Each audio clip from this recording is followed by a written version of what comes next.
ঠান্ডাও চলে গেছে আর শীতকালের যে সবজিগুলো এবার আর বাজারে সেরকমভাবে দেখতে পাওয়া যাবে না এরপর থেকে। তাই এখন যে সবজিগুলো পাওয়া যাচ্ছে সেগুলো দিয়ে আমি কিছু রান্না করে দেখাবো বলেছিলাম। তার মধ্যে আমি একদিন পাওভাজি করেছি, আর একদিন হচ্ছে কড়াইশুঁটির কচুরি করেছিলাম। আজ আমি শীতকালের সবজি দিয়েই একটা স্ন্যাক্স আইটেম করে দেখাচ্ছি। এটা একটা খুব প্রচলিত একটা খাবার। যারা মানে যারা হচ্ছে বেশি ফুডি বা ফাস্ট ফুড খেতে পছন্দ করে তারা বাইরে গেলে এটা একবার করে টেস্ট করেই, মানে মানে খায়। আজকে যেটা বাড়িতে করছি সেটা দোকানেরটাকেও হার মানিয়ে দেবে। নমস্কার, আমার চ্যানেলে সবাইকে স্বাগত। আর পুরো ভিডিওটা দেখার অনুরোধ রইল আপনাদের কাছে। তৈরি করছি আজকে আমি ভেজিটেবিল চপ। প্রথম থেকেই কিছু জিনিস রেডি করে রাখতে হবে। যেমন এখানে আমি একটা বড় ফুলকপির হাফ ফুলকপি নিয়েছি, একটা বড় বিটের হাফ বিট, আর এখানে 4টে গাজর কুচি করে রাখা, আর কিছু দিয়েছি কি কড়াইশুঁটি। এইগুলো হয়ে গেল সবজি। এবার কুচিয়ে রাখতে হবে 2টো পেঁয়াজ, 2টো টমেটো ছোট ছোট, কিছু ধনে পাতা, কাঁচা লঙ্কা 4টে, আর কিছু আদা রসুন বেটে রাখতে হবে। এখানে আদা রসুনের কোয়ান্টিটিটা হচ্ছে 1 চামচ। এবার একটা কড়াইয়ে কিছুটা তেল নিয়ে তাতে পেঁয়াজ আর লঙ্কাটা দিয়ে ভাজতে থাকুন। একটু ভাজা হলে তাতে 1 চামচ দিয়ে দিন রসুন বাটাটা। ওটা কষা হয়ে গেলে তাতে দিয়ে দেবো এবার টমেটোগুলো, আর তাতে দিয়ে দেবো একটু নুন, এটা নরম হয়ে যাওয়ার জন্য। টমেটোটা নরম হয়ে গেলে এবার তাতে দিয়ে দেবো 1 চামচ আদা বাটা। আদাটা একটু কষা হলে তাতে আমি দিয়ে দিয়েছি হাফ চামচের মতো হচ্ছে জিরে বাটা।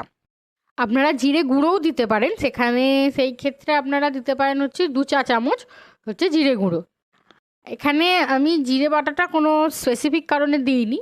আদা যেহেতু বাটা হয়েছিল, আমাদের সব শিলেই বাটা হয়, আর সেই যে জলটা ছিল সেই জলটা তোলার জন্যই ওতে মা জিরেটা বেটে দিয়েছিল শিলেতে।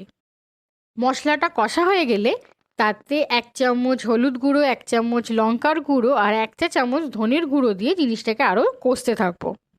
মশলাটা কষা হয়ে গেলে এবার যে সবজিগুলো কেটে রেখেছিলাম সেই সবজিগুলো সব পুরোটাই দিয়ে দেবো।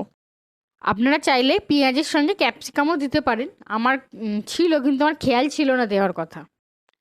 আরেকটা জিনিস মিস্টেক হয়ে গেছে, মিস্টেক নয়, মেনলি হচ্ছে আপনারা যখন সবজিগুলো কাটবেন তার সঙ্গে হচ্ছে আলুটাও কেটে নেবেন পরিমাণ মতো। আমার বাড়িতে সেদিন হচ্ছে আলু সেদ্ধ ছিল, আমি এখানে 2টো আলু সেদ্ধ চটকে রেখেছিলাম। এবার সবজিগুলো স্বাদ মতো নুন দিয়ে আর চাপা দিয়ে দিয়ে ওটাকে সেদ্ধ করার জন্য রেখে দিতে হবে। একবার করে আমি এখানে বারবার চাপা খুলে খুলে নেড়ে নেড়ে একটু সেদ্ধ করে নিয়েছি। এরপর একটু সেদ্ধ হয়ে গেলে আমি আলুটা সেদ্ধ করা যে ম্যাশ করা ছিল আমি ওটা দিয়ে দিলাম। আপনারা চাইলে যে সেদ্ধ করেই দিতে হবে এমন কোনো ব্যাপার নেই, কাঁচা দিলে একবারেই সবজির সঙ্গে দিয়ে দেবেন, আর নুন দিয়ে আস্তে আস্তে ওটা নাড়তে থাকলে চাপা দিয়ে দিয়ে অটোমেটিক সেদ্ধ হয়ে যাবে। আপনারা এখানে স্বাদের জন্য চিনিও দিতে পারেন।